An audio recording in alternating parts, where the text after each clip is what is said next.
Kidney ಸ್ಟೋನ್ಗೆ use ಮಾಡ್ತಿರುವಂತಹ 3 common treatment ಯಾವುದು ಅಂತ ಹೇಳಿದರೆ, ಮೊದಲನೇದಾಗಿ ಶಾಕ್ ವೇವ್ ಥೆರಪಿ, ಎರಡನೇದಾಗಿ PCNR ಪ್ರೊಸೀಜರ್, ಮೂರನೇದಾಗಿ RARS ಪ್ರೊಸೀಜರ್ ಅಂತ ಹೇಳಿ. ಶಾಕ್ ವೇವ್ ಥೆರಪಿ ಇವಾಗ ಯಾವುದರಲ್ಲಿ ನಾವು ಹೇಳ್ತೇವೆ ಅಥವಾ ESWL ಪ್ರೊಸೀಜರ್ ಅಂತ ಹೇಳಿದ್ರೆ, ಈಗ ಅದರ ಇಂಡಿಕೇಶನ್ ಸ್ವಲ್ಪ ಕಡಿಮೆ ಆಗಿದೆ. ಏನಕ್ಕೆ ಅಂದರೆ ಸ್ವಲ್ಪ ಸ್ಟೋನ್ ಫ್ರೀ ರೇಟ್, ಅಂದರೆ ಶಾಕ್ ವೇವ್ ಥೆರಪಿ ಮಾಡಿದಾಗ ಸ್ಟೋನ್ ಉಳ್ಕೊಳ್ಳುವಂಥ ಚಾನ್ಸಸ್ ಜಾಸ್ತಿ ಇರ್ತದೆ. ಸೊ ಅದರಿಂದ ನಾವು ಈಗ ಅದನ್ನು ಹೇಳ್ತಾ ಇರೋದು ಕೆಲವೊಂದು ಸಮಯದಲ್ಲಿ ಮಾತ್ರ. ಸೊ ಯಾವಾಗ ಅಂತ ಹೇಳಿದರೆ, ಸ್ಟೋನು ಆಪ್ರೇಷನ್ ಆಗಿ ಕಾರಣಾಂತರಗಳಿಂದ ಉಳ್ಕೊಂಡಿದೆ ಅಂತ ಹೇಳಿದ್ರೆ, ಎರಡನೇದಾಗಿ ಪೇಷಂಟ್ ಅನೆಸ್ಥೀಸಿಯಾ ತಗೊಳ್ಳೋದಕ್ಕೆ it's not fit for surgery ಅಂತ ಹೇಳಿದ್ರೆ, ತುಂಬ ಕೋಮಾರ್ಬಿಡಿಟಿ ಇದೆ ಅಂದಾಗ ಶಾಕ್ ವೇವ್ ಥೆರಪಿ ಇರ್ತದೆ.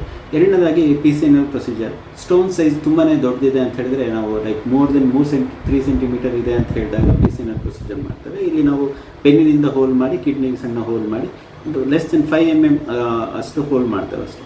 ಮೂರನೇ ಪ್ರೊಸೀಜರ್ ಮೋಸ್ಟ್ ಎಫೆಕ್ಟಿವ್ ಅಂತ ಹೇಳಿದರೆ RARS ಪ್ರೊಸೀಜರ್. ಇದರಲ್ಲಿ ನಾವು ಹೋಲೆ ಮಾಡೋದಿಲ್ಲ, ಕೆಳಗಡೆಯಿಂದ ಹೋಗಿ ಯೂರಿನ್ ಪಾಸ್ ಮಾಡ್ತಿರಲ್ಲ, ಅಲ್ಲಿಂದ ಹೋಗಿ ಕಿಡ್ನಿ ತನಕ ಹೋಗಿ ಕಿಡ್ನಿ ಸ್ಟೋನ್ಸನ್ನು ಕಂಪ್ಲೀಟ್ಲಿ ಅದನ್ನು ಪೌಡರ್ ಮಾಡ್ತೇವೆ. ಇದು ನಾವು ಯಾವಾಗ ಅಂತ ಹೇಳಿದರೆ ಲೆಸ್ ದೆನ್ 3 ಸೆಂಟಿಮೀಟರ್ ಇದ್ದಾಗ